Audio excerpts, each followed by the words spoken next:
Good morning, hockey fans. This is Stephen Heisler with JuniorHockey.io, Notorious Hockey Company, the wild and crazy junior hockey discussion group on Facebook.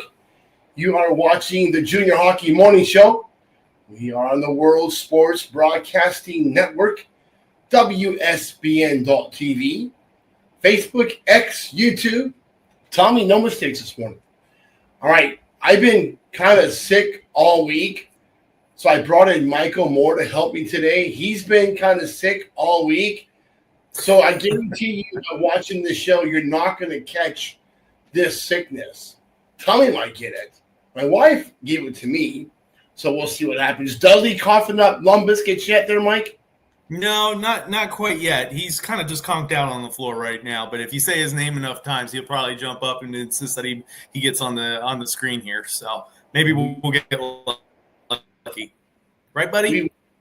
We tried that with Tiana a few times, and she just doesn't like not having my undivided attention. So when I'm working, she's okay. But if I'm apparently doing something else or a conversation, she has to be involved no matter what.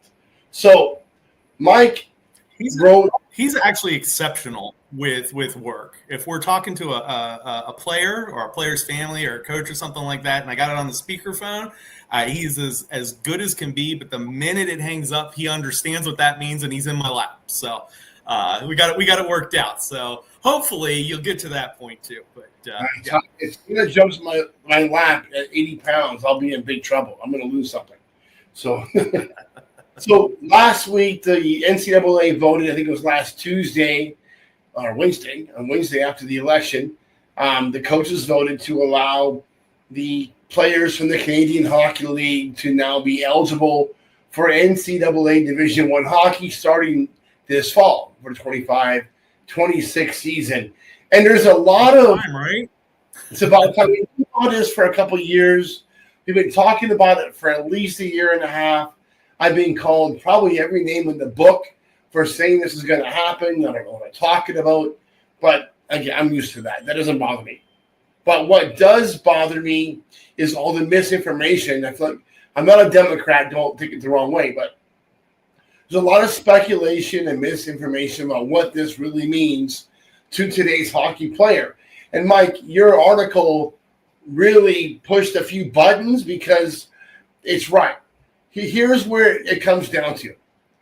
We have players in Wenatchee that are both on this. They're on the Canadian Sports School Hockey League Academy team, and they get to be right alongside the kids in the Western Hockey League.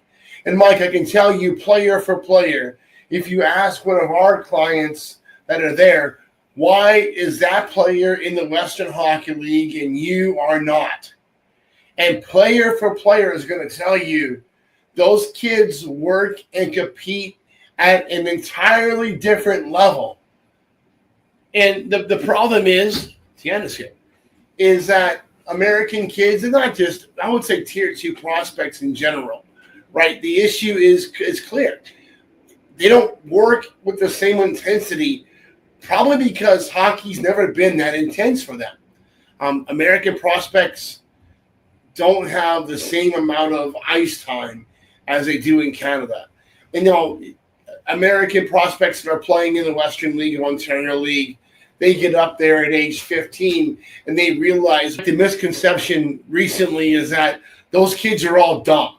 They're not all going to go to college because they don't really go to school. They're not that smart. That's a very big misconception. That's a huge mistake to think that about those. Absolutely. We know hockey parents. Now, there's some very intelligent players. Yeah, there's some very intelligent. I mean, you and I know this because we work with hockey players day in and day out, and it's one of our basics that we look for in a player. We want them to obviously have that sense of accountability, that character, but to have the educational wherewithal to take themselves somewhere in the future. And I've never really seen that break down just because we're across the border. It is, I think parents still find value in raising their children that way. They want them to be smart. They know, even though their kid may be a hotshot, maybe a prospect, in the CHL, that hockey does end one day. And, our sport is fortunate enough that we have a lot of intelligent players within it. And that gets passed down from generation to generation. So now, they've got the access to go to a whole new set of academics after, the CHL play is done and over with. Before they were limited to just youth sports. Well, those are colleges as well. And there's some really good schools in Canada. So, it's not just, anybody who can tie up a skate all of a sudden, is going to get into, to Harvard to play next year. That's not the way it is. These kids are smart. They are intelligent. And I think you're going to see a lot of that carry with them as this change starts to unfold. Absolutely. And we're seeing some of the repercussions of the inevitable, right? So we know that with that many players coming out of the Canadian Hockey League, it's going to have an instant impact on Division I. Well, in the past, 8 years, if you're a North American Hockey League prospect and you make it to Division I, every single time a new USHL or BCHL player came into the room, you had to fight for your stall. We've had that problem with some of our clients. And unless they're in the top third of the roster in the scoring line, they're in a battle for their stall year after year while being there. Those kids' opportunities now will be very few and far between. Let's be realistic. Outside of the three major junior leagues and the USHL and maybe the top third of the BCHL, that's going to be the kids going Division I. And a lot of those kids will be going D3. That's all there is to it. So it's going to push the whole level down a spot where I think the EHL is probably the league that's in the most trouble. They built their whole brand around setting case of D3. I think they're already losing teams to the USPHL. I really don't see how they remain relevant in the new year. Mike, it's hard for any pay-to-play team to exist in these conditions. But we know this. In order to play college hockey at D3 for sure, at ACHA D1 now for sure, and most of D2, you better have played junior hockey somewhere. You're going to see some NAHL level players fall down to the D2 level. So if you think that you're going to come out of high school or youth hockey and crash a D2 opportunity at ACHA D2, that's not going to happen. Those opportunities will be few and far between. And Mike, we've seen this one before. Of the things I've noticed in the one of the things I've noticed with college hockey players, a lot of times you'll see a lot of fight and tenacity out of those kids that come up from the NA. Why? Because just for exactly why you're saying, they're being challenged. And I think for the first time, the BC kids and the USHL kids are now going to be challenged for their spots. One of the things that I've noticed watching college, and I watch a lot of college hockey, but one of the things I have noticed is that there's a bit of a drop-off when you get these USHL players in. The level of compete is lower. By the time they make it to the U, they all have a good sense that they're going to be on their team, that they're going to be playing, they're going to be skating. All of that is up in the air now. All of it. Now you've got OHL guys coming in, WHL guys coming in, ready to take your spot. So what I'm hoping to see out of some of this is to see that level of tenacity, some of that grit, from the BCHL players and the USHL players inside the NCAA. I can't wait to see that kind of get spun up and really drive the game forward. And I think that's going to be very exciting to watch.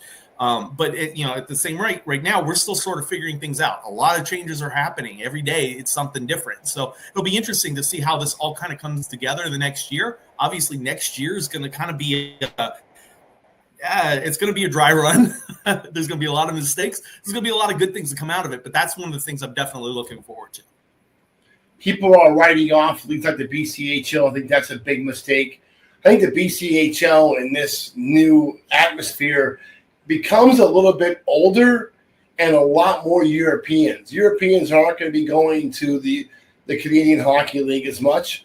And I think you'll see a lot more players off World Juniors that are not on the U.S. or Canadian team or Russian team, maybe even a Swedish team, start to make their way to BC And that's really going to be a melting pot of a league, I think, in the future. The North American Hockey League may get a lot older. The BCHL now has decided, as a response to this, to go unlimited 20-year-olds for 25, 26. That'll be an older league. The NAHL is going to be an older league, kind of a last resort for a lot of 20-year-olds. And that may be a smart move for them. What happens to pay-to-play hockey? And we're hearing we expect the USPHL to announce their new version of a non-sanctioned AAA at 16s and 17s. That should shake things up a little bit on the U.S. side, and even Canadian side to some extent. And I don't think we're going to have as many junior teams operating at the pay-to-play level. I would not be surprised to see a cut of maybe a third of those teams over the next 5 years, maybe less. So, Mike, we're in for a hell of a ride. We're in the middle of this thing. Yeah. But as a player or as a parent, especially if you're at 2005, 2006, you've already suffered through COVID and the 5 years of eligibility at NCAA, and now you get this new bomb dropped on you. It doesn't mean the end of the road. So, Mike, a lot of kids are and it should. It definitely should. And there's kids that were committed to play. They're no longer committed to go D1. They lost that. And I understand why. The smaller schools at Division I are very excited to be able to bring in a lot of Canadian Hockey League players with their scholarship money. And it really becomes a bit of an equalizer where Michigans and Wisconsins and Minnesotas don't really have that advantage, over the Mankato states and everybody else. So I'm excited for what it does to college hockey. I think it's going to grow. And I think it's going to mean ultimately more opportunities for kids always down the line. Mike?